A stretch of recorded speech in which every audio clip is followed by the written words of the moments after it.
Oh, what a wonderful gift. You know, I just got married recently. She's not too bright, you know, my wife. She believes these TV commercials. These TV commercials. She has been douching with Crest. That's why she heard it reduces cavities 45%.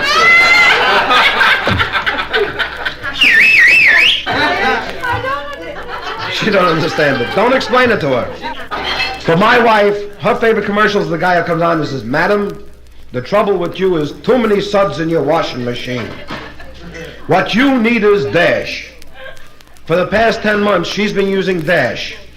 Not the detergent, the dog food. Don't laugh. How would you like to see your jockey shorts chasing a cat up a tree? My wife wanted a mink coat for Christmas. I bought her 2 minks in heat.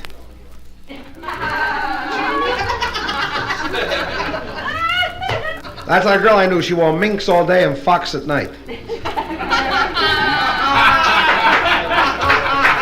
She got the minks the same way the minks got them. This fella walks into a bar wearing a pink suit. Walks in the bar wearing a pink suit, walks up to the bartender, says, "Give me a scotch and soda." The bartender says, "We don't serve fairies here." He says, "I'm not a fairy." He says, "Give me a scotch and soda." He says, "You gotta be a fairy wearing that suit." He says, "I'm not a fairy." He says, "You are a fairy." They get into a terrible fist fight. The police come, they separate them, and the cop says to the bartender, he says, "What happened here?" He says, "I don't want to serve this guy, he's a fairy." The cop looks at him, he's in that pink suit, he says, "You must be a fairy." The guy says, "But honest, I'm not." He says, "I got this suit by mistake." He says, "What do you mean?" He says, "I told my wife, go to Cox and get me a seersucker suit." She went to Sears.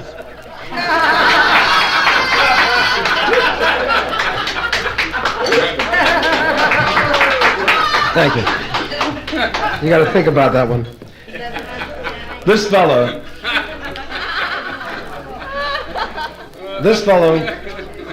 was an American industrialist, was in the garment industry, and he went to Japan to study their ways of manufacturing.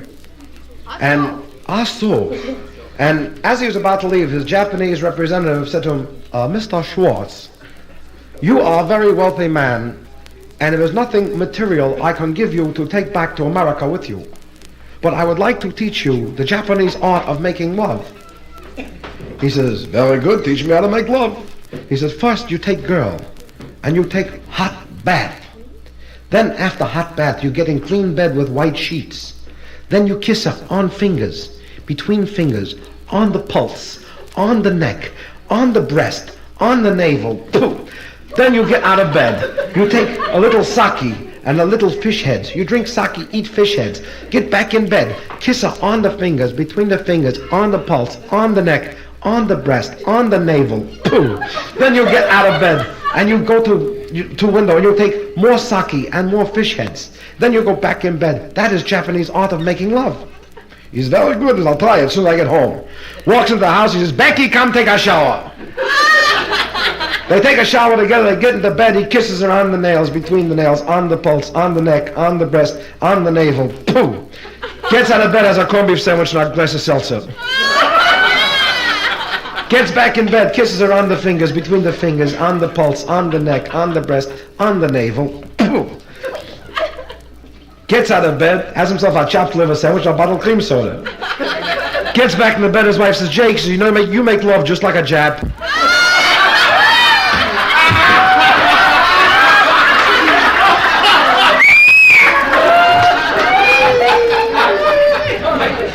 This girl, thank you. Keeping in the holiday spirit, I'd like to sing a little Christmas song entitled, "I Can't Decorate My Tree Because Somebody Stole My Balls." You know, speaking of Christmas, this fella didn't know what to get his wife for Christmas, so he brought her home a very odd Christmas present. He walked in the house with a live monkey. She says, "What's this?" He says, "That's your Christmas present." She says, "Are you crazy?" She says, What's the monkey going to eat?" He says, "Whatever we eat, the monkey will eat."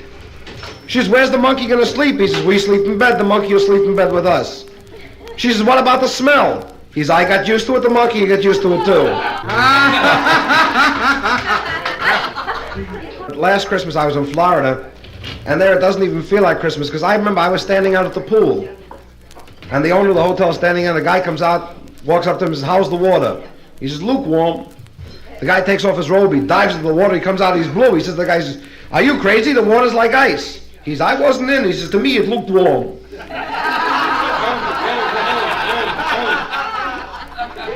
The owner of the hotel walks up to a fellow and says, I'm sorry, sir, we'll have to ask you to check out.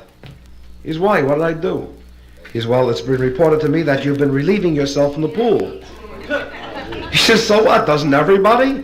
He says, yeah, but not from the diving board.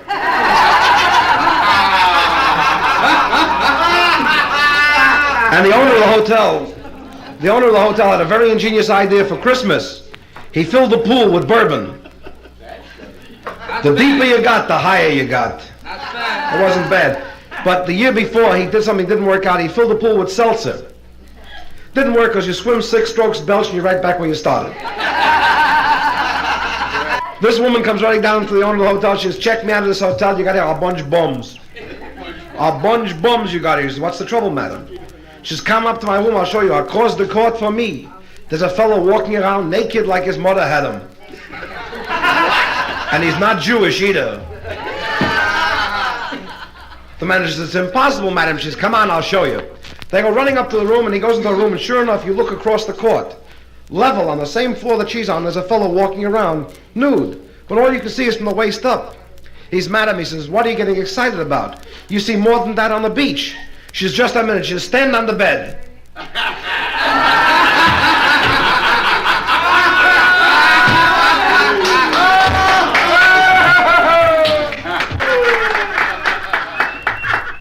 Las Vegas, that's a wonderful place. I pulled up to a parking meter, got out of the car, put a dime in the meter, turned the handle, up came 2 oranges and a lemon, I lost my car.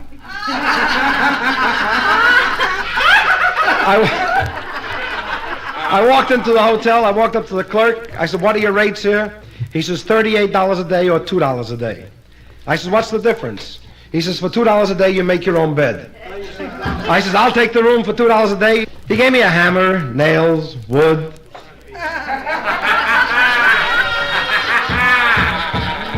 I went upstairs to my room, and these hotels, no matter how plush they are, the walls are so thin. Next door to me, there was a honeymoon couple. And all night long, he kept feeding his wife candy bars. All night long, she was hollering, oh, Henry, oh, Henry, oh, Henry. And him, what a nut he was. Well, I could hear his voice saying, darling, he says, your eyes are so beautiful. When we get back to Philadelphia, I'm going to have them chiseled in marble. Your face is so gorgeous. We get back to Philadelphia, I'm going to have it chiseled in marble. Your hips are so lovely. We get back to Philadelphia, I'm going to have it chiseled in marble.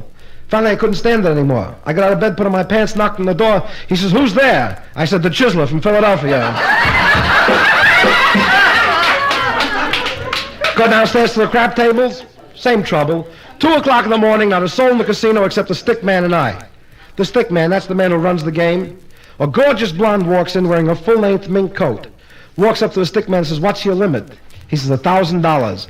Sticks a hand in the mink pocket of the mink coat, takes out $1,000, puts it on the table. Picks up the dice, starts to shake the dice, takes off the mink coat. She's barefoot up to here. Shakes the dice, picks up her leg. She says, 7. Picks up the $2,000 and walks out. The stick man turns to me and says, Kenny, did she make the point? I said, how should I know? I wasn't watching either. You know, and the funniest things happen. Conversations, you see people talking, and that's where you pick up the funniest stories. This little old lady in the neighborhood, everybody knew her. She was a nut, a real crazy nut. One day she walks in the drugstore, says to the druggist, I want to kill myself, give me poison. So he takes and he pours her a 6-ounce glass of castor oil. He gives it to her, she drinks it, she lays down on the floor, she yells, I'm dying, I'm dying, I'm dying. He says, you'll shit first.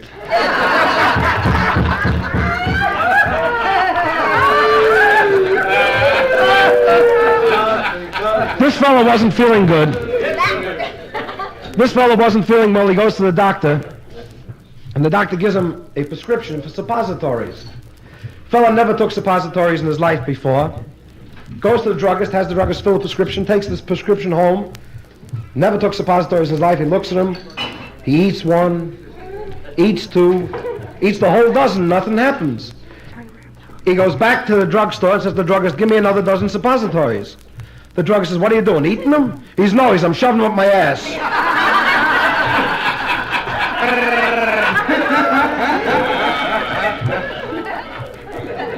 This fellow was a botanist, and he was importing tulips from Holland.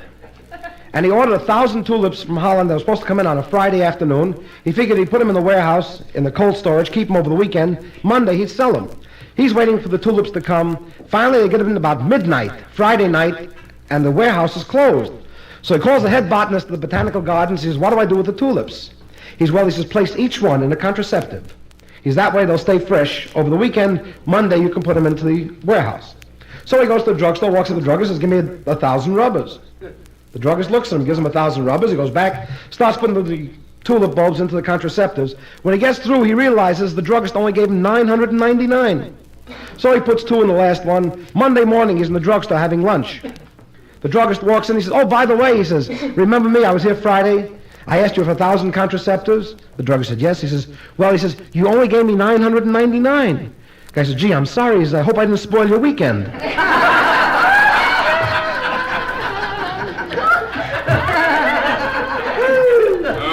But you know, this fellow wasn't feeling very well.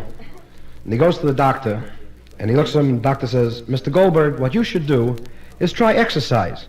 Doctor says, what kind of exercises I should do? He says, why don't you try horseback riding? Says, very good idea. He goes home, he goes to Abercrombie & Fitch, buys himself a riding habit from the tip of the toes to the top of the head. Everything just right, perfect. He goes up Sunday morning, gets up, he calls the stables at Central Park, he says, this is Mr. Goldberg, he says, send me over a horse, I want to go horseback riding. They send him over this horse, and he goes horseback riding all weekend, and Monday morning he feels like a new man. Feels like a new man. He can't wait till next Sunday to go horseback riding again.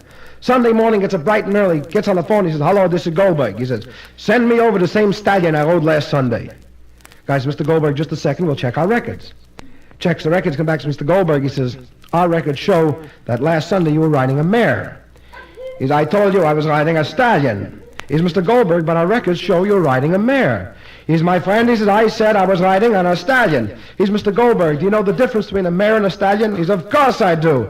He says, how can you be so sure you were riding a stallion? He says, how can I be sure? He says, I'm riding through Central Park, and the kids are howling, look at the schmuck on that horse.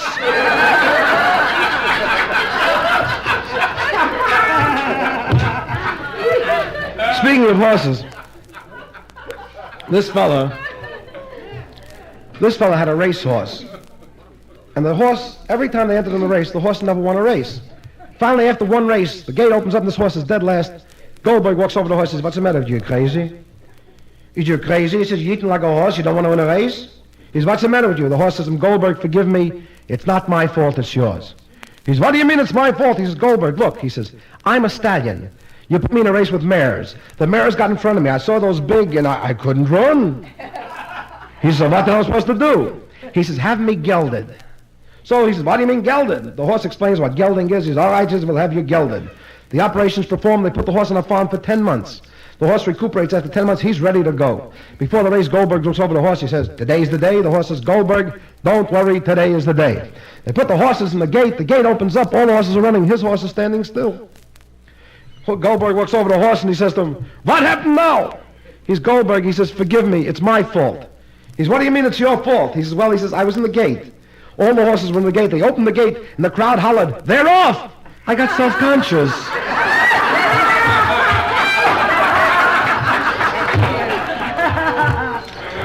This fellow, working in a small mining town, after 2 weeks in this mining town, he walks into the bar, walks up to the bartender, says, get me a woman. He says, gotta have a woman, must have a woman. Bartender says, I'm sorry. He says, there are no women in this town. He says, but there's always Charlie. Guys, I don't go for that crap. Walks out, a week later he walks in, he says, look, he says, get me a woman, please get me a woman, I must have a woman. Bartender says, there's no women, but there's always Charlie. Because I told you, says, I don't go for that crap. Third week he comes in, he says, please, he says, get me a woman, I must have a woman. The bartender says, no women, but there's Charlie. Guy's, okay, he says, get me Charlie's, but don't tell anybody. The guy says, well, 5 people will have to know. He says, why 5? He says, well, there's you, there's me, there's Charlie, and the 2 guys that hold Charlie, because he don't go for that crap either.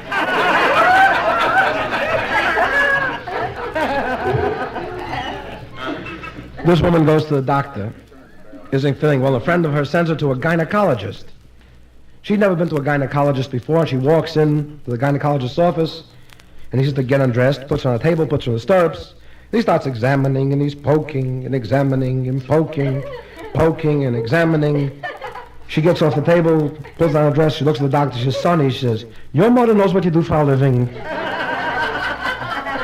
This fella had 2 pair of glasses. He went to the eye doctor and he wanted to have the 2 pair of glasses repaired because they both broke. So the eye doctor says, "Look, what do you want to fix them both for?" He says, "I'll give you a pair of bifocals." He says, "What's bifocals?" So he explains to him about the double vision and bifocals. Makes him a pair of bifocals. The first day he gets the bifocals, he comes home from work, the front of his pants is soaking wet. Wife says, "Jake, what happened to you?" He says, "What happened to me shouldn't happen to a dog. The optometrist, the bifocal, should break both legs." She says, "What do you mean?" He says, "What do I mean?" He says, "I'm waiting to come home on the subway. I had to go to the toilet. I walked into the men's room. I opened the fly. I looked down. I saw 2 of them. A big one and a small one. I knew the big one wasn't mine, so I put it back."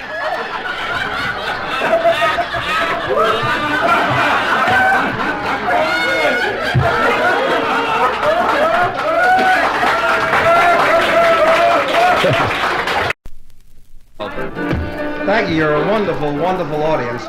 Oh, but you know, ladies and gentlemen, these stories are all actual happenings. Like these 2 women in the elevator talking. One says to the other, she says, "What's your grandson is doing?" She says, "My grandson's a homosexual." She says, "Really?" She says, "Where's he got his office?" 2 women standing at the pool. One says to the other, she says, "Where'd you get the black eye?" She says, "I got it from my husband." She says, "I didn't know your husband was in town." She says, "Neither did I." This little old man came down to Florida to catch the sun. Goes upstairs in the room, puts on the shorts and the polo shirt and the cap, walks over to the lifeguard, says, "Pardon me, sir." He says, "Where can I take our sunbed in the nude?" The lifeguard, being a wise guy, says, "Right over there under the palm tree." The man, not knowing anything, went over, got under the palm tree, got undressed naked, lay down, covered his face, shouldn't get his face sunburnt. There he is lying there nude, and 3 women walk past. One woman looks, she says, "My husband, it's not." The other woman says, "My husband, it's not either." Third woman says, "Pooh, she's not even a guest in the hotel."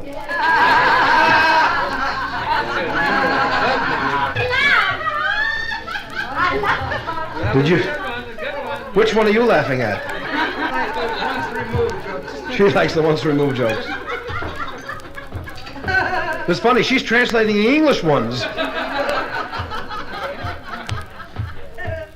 This fellow sends his wife to Florida on a vacation. And while she's gone, he has the whole house redecorated. She's coming back the next day, so he goes around to check the house to make sure everything is done right. And he walks in the bathroom and he finds that they forgot to varnish the toilet seat. Being a handyman, he took the can to varnish himself, varnishes the toilet seat, goes to bed. His wife wants to surprise him. Instead of coming in the next morning, she comes in that night. What's the first thing you do after a long trip? She goes into the bathroom, sits down to relax a little bit. After about a half hour, she goes to get up. She can't get up. She's stuck to the toilet seat. She's on Jake, Jake, Jake. Jake doesn't hear anything. Finally, from exhaustion, she passes out. In the morning, Jake walks in. He finds her on the toilet seat, out. Tries to revive her. He can't. So he takes a screwdriver, unscrews the toilet seat, carries her into the bedroom, lays her on the bed on her stomach, covers her with a sheet, runs in, picks up the phone, and says, "Doctor," he says, "come right over." The doctor comes running in. He says, "What is it?" He says, "Come here." Takes him into the bedroom, pulls off the sheet, and he says, "Look." The doctor says, "Nice, but why frame it?"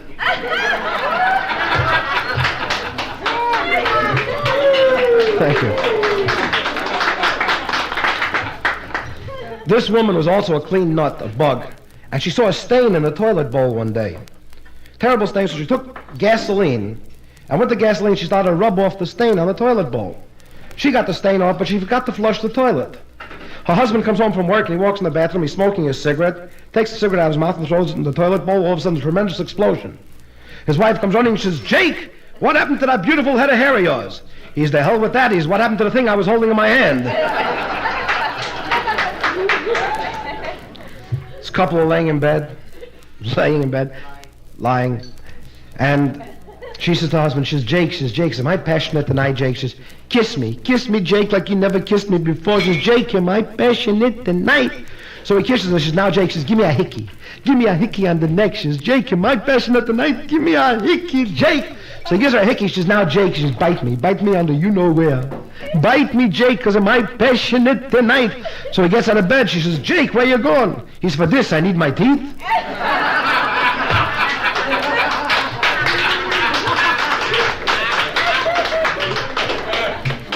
This fella used to smoke 20, 30 cigars a day. And one morning he got up and he found from smoking so many cigars, his schmuck fell off. Puts it in the cigar box, goes running to the doctor. He says, "Doctor, you won't believe it," he says. "From smoking so many goddamn cigars, the whole schmuck fell off." The doctor says, "That's impossible." He's like, "I got it here in the cigar box, I'll show you." Opens the cigar box, the doctor looks, he says, "My friend," he says, "you better go see a psychiatrist." He says, "That's not your schmuck, that's a cigar." He says, "Oh my God, I smoked my schmuck."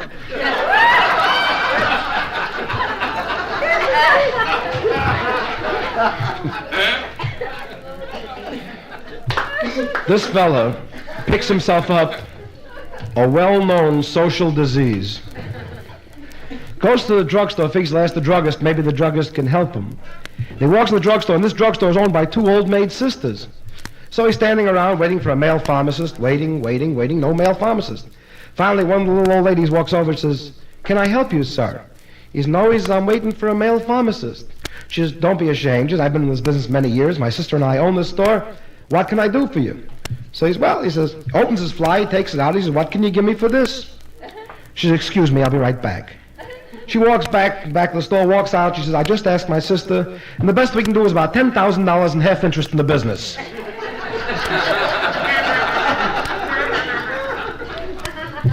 Cute story I heard is about this Chinaman. Picks up this $100 hooker, takes her upstairs to the hotel room, gets in bed, knocks one off, rolls off the bed, under the bed, gets up in front of the window, takes a deep breath, gets back in bed, knocks off another one, rolls off the bed, on the floor, under the bed, gets up by the window, takes a deep breath, gets back in the bed, knocks off another one, rolls off the bed, under the bed, out by the window, takes a deep breath, gets in bed, knocks off another one. The more he goes under the bed, the stronger he's getting. This broad figures the hell, maybe he'll do the same thing for me. This time they get through, she goes off the bed, under the bed, rolls under the bed, and bunks into 3 more Chinamen.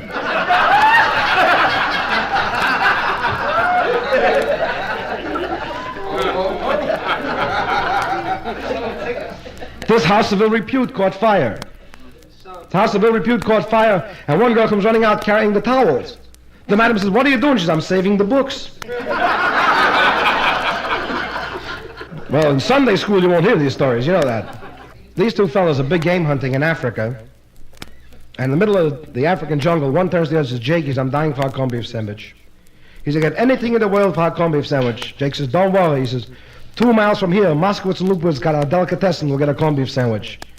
Guys, you crazy? He says, "This is Africa. It's in the middle of the jungle." He says, "Look," he says, "I was here last year. Come on, I'll show you." Takes him 2 miles, and sure enough, there's a clearing. In the clearing, there's a store with a big neon sign that says Moskowitz and Lupowitz kosher delicatessen. They walk inside. There's a guy standing behind the counter. He says, "How do you do, gentlemen?" He says, "My name is Moskowitz. What can I do for you?" They say, 2 corned beef sandwiches, quick. Makes them the 2 corned beef sandwiches. They get through. They say, "What do we owe you?" He says, "That'll be $40. Guy says, "Moskowitz, $20 a sandwich, you crazy?" He says, "Look," he says, "first of all, you got to fly in the corned beef. Then you got to bake the rye bread. Then you got to serve it. That's why it costs $200 a sandwich." Guy says, "In that case, you're entitled." Takes out a $50 bill, puts it on the counter. As he does, a mouse runs up on the counter, takes the $50 bill in his mouth, runs to the register, rings up 40, puts in the 50, takes out 10 change, runs past him, drops off the 10 change, and runs off the counter. Guy says, "Moskowitz," he says, "What's that?" He says, "That's my partner, Lupowitz." He says, "If I told him once, I told him 1,000 times, you don't call the witch doctor a schmuck." This woman wasn't feeling well. She goes to the doctor, and the doctor says to her, "The best way for you to feel better is to lose weight." She says, "What can I do?" His doctor says, "Do exercise." She says, "What kind of exercises?" Doctor says, "Well, every night before dinner, get undressed, nude, and lay in bed and kick your feet back and touch the headboard 50 times. She's a very good idea. She goes home that night, gets undressed nude, gets in the bed, starts kicking the feet once, twice, 3 times, and all of a sudden her toes get stuck in the headboard. Just picture that. There she is, bent over with the toes stuck in the headboard, and her husband walks in, and he's a little nearsighted. Walks in, he takes a look, he says, "Hey, Becky," he says, "company's coming for supper," he says, "comb your hair, put in your teeth." You know, some of the funniest stories are in courtroom scenes. Picture this, if you, a fella gets arrested for molesting a girl. And they call him in before the judge, and the judge says, "Before I pass a fine on this gentleman," he says to the girl, "Tell me exactly what happened." She says, "Well," she says, "I was standing on the street corner waiting for a bus, and it looked like rain. So I was standing there, and this fella came along in his car. He said, "Would you like to take a ride?" So I got in this car, and we're riding along, and he puts on the radio, and he says, "Let's park a while and listen to the music." So we stop, and we park the car, and he says, "You know, the music sounds better in the back seat. Why don't we go in the back seat?" So I figured I got nothing to lose, so we go in the back, and we're sitting in the back seat, and he says, "Do you like to play games?" I said, "Yeah, what kind of game?" He says, "You see that strap over there? I'll give you $10 if you can put your foot in that strap." It looked easy, so I put my foot in that strap. Then he says, "I'll give you $20 if you can put your foot in the other strap over there." The guy in the back of the court howls out, "Your Honor," he says, "I'll pay his fine." He says, "I've been driving the car for 30 years. Until now, I didn't know what the hell those straps were for."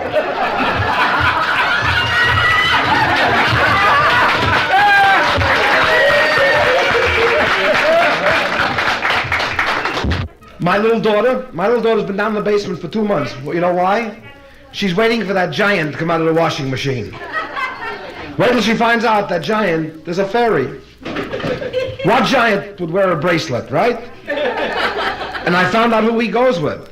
He goes with that other queer that wears the earring. But you know something? I'm working under a difficulty. I've got a disability I picked up in the Army. You remember the Army and the war. It was all in the papers. I'll never forget when the war broke out. I was sitting home one night quietly cutting off a finger. And I got my notice to go down to the draft board. I walked down to the draft board, and I walked into the room. There were 200 fellas walking around naked. Whoever said all men are created equal? There was one fella there. He must have been Italian. Because everybody looked at him and said, "Maroon." And then they lined us up and they said, "Double time march." I was hoping the guy in front didn't trip because this guy Marone was in back of me.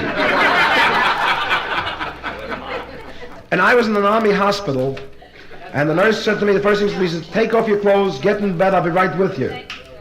I was there 3 weeks, she never came back. And in this hospital, I'll never forget, the nurse comes around with a washcloth.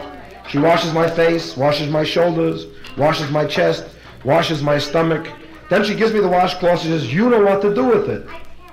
I was never in a hospital before. I had the cleanest windows in the whole ward. And one day the nurse walks in with a bag with a pipe. I said, "What's that?" She says, "That's the way we're feeding you." I says, "Tomorrow bring 2 more pipes." She says, "Why?" I said, "I want you and the doctor to join me for lunch." But you know, thank you. You know, I bought a sports car. And these sports cars are very dangerous. It's one of these little sports cars. I stuck on my hand to make a left turn the other day. I almost ruptured a policeman. I know a friend of mine had a sports car. It was very difficult. He had a little sports car. He's out with this girl. And they're riding. They park. And they start to neck. Finally, she says to him, "Let's get out of the car and get comfortable." So she gets out of the car. She's waiting under the tree 5 minutes. He doesn't get out of the car. She says, "If you don't get out of the car, I'll get out of this mood." He says, "If I don't get out of this mood, I can't get out of the car."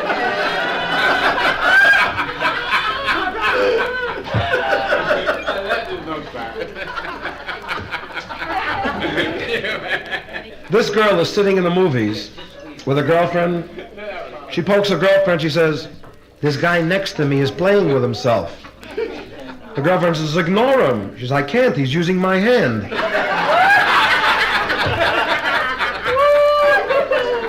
Fellow sitting in the movies next to the girl, he puts his hand on her knee. She doesn't say anything. Puts his hand on her thigh. She doesn't say anything. Sticks her finger. She looks at him and says, "Can you get another finger in there?" He says, "Yeah, why?" She says, "I want to whistle for the manager."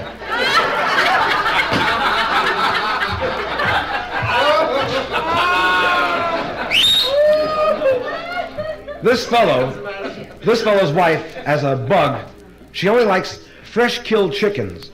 She sends him Friday to get a live chicken. He's walking home with this live chicken under his arm, and he passes a theater showing a picture that he wanted to see. So he goes to go into the theater and says, "I'm sorry, you can't take that chicken into the theater." So he takes the chicken, puts him inside his pants, walks into the theater, sits down to watch the picture, doesn't want the chicken to suffocate, so he opens his fly, takes the chicken's head out to get some air. He's sitting there, and 2 girls are sitting there, one taps the other on the shoulder. She says, "This guy next to me has got his fly open and his thing is out." The girl says, "So what? You've seen one, you've seen them all." She says, "Yeah." She says, "This one's eating my popcorn."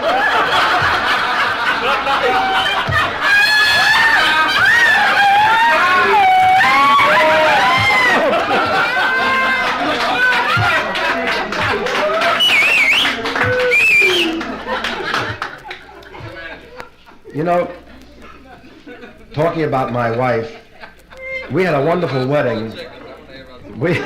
You like to hear about chickens, huh? Now let's go back to your wife.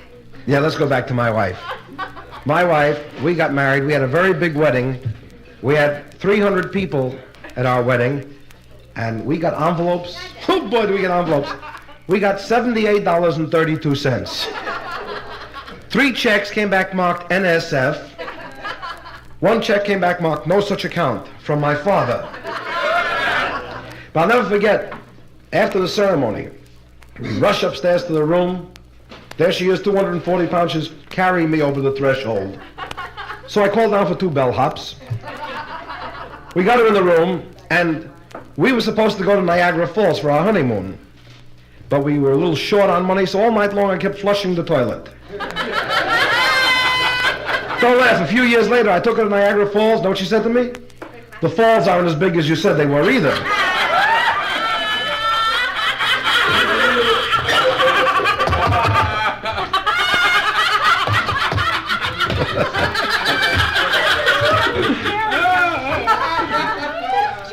It's true, huh? Yes. Stop talking to my wife, will you? But she said the most classical words, you know, when you go on honeymoon, she says, "Excuse me, I'll get into something comfortable." She goes into the bathroom, she's there 30 minutes. She walks out, the electrodes in her hair, the high school sweater with a big M, the army shoes, and she walks up to me and she says, "Do you know what today is?" I said, "I know what today is. Let's go already." She says, "No," she says, "it's after midnight. It's your birthday." I said, she says, "Look," she says, "go downstairs in the car. There's a present waiting for you." So I went running downstairs to the car, and I got to the car, and sure enough, there was a present for me. My mother-in-law. And my mother-in-law, ladies and gentlemen, can this woman eat? She eats baked potatoes like they were grapes. And she's built like a garbage can. Step on her foot, her mouth opens up. She says to me, she says, "Son," sometimes she finishes the sentence, she says, "Son, you be good to my daughter, because if you mistreat her, I'll come back from my grave. I'll scratch and I'll crawl my way out of my grave, and I'll haunt you till the day you die." A few months ago, my mother-in-law passed away. We buried her face down. Let her scratch. But I took the present. I went back upstairs to the room. I walk into the room is pitch black. I figured she's shy, right? Locked the door, put the top lock on, the bottom lock on, put on the chain, put the latch on, take off my jacket, take off my shirt, take off my tie, take off my underwear, take off my pants, take off my shorts, take off my shoes, my socks. There I am standing stark naked. All of a sudden, somebody turns on the light and 40 people holler, "Surprise! Happy birthday!" These 2 fellas are sitting playing cards. Dealing one gin rummy, one to the other. And while they're playing, they're drinking. And as they're drinking, they're getting drunker. And the drunker they get, the more they play. Finally, one fellow gets up, he says, "Pardon me," he says, "I gotta go to the bathroom." He goes to the bathroom, he comes back, forgets to close his fly, sits down at the table, this thing lays on the table. The other fellow says, "Hey, there's a snake on the table." The guy looks down and says, "My God," he says, "I'll tell you what," he says, "I grab it, you take off your shoe and you kill it." The guy says, "Good idea." Takes off his shoe, he says, "Go." He grabs his own thing, the other guy whacks him with the shoe, he says, "Oh," he says, "hit the bastard again, he bit me."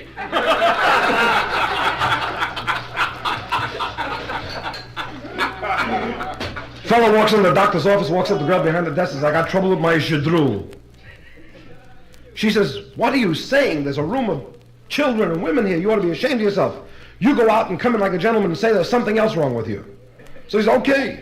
Walks out, comes in, walks up, he says, "How do you do, madam?" She says, "How do you do, sir?" He says, "What's the trouble?" He says, "I got trouble with my ear." She says, "What seems to be the trouble?" He says, "I can't pee through it."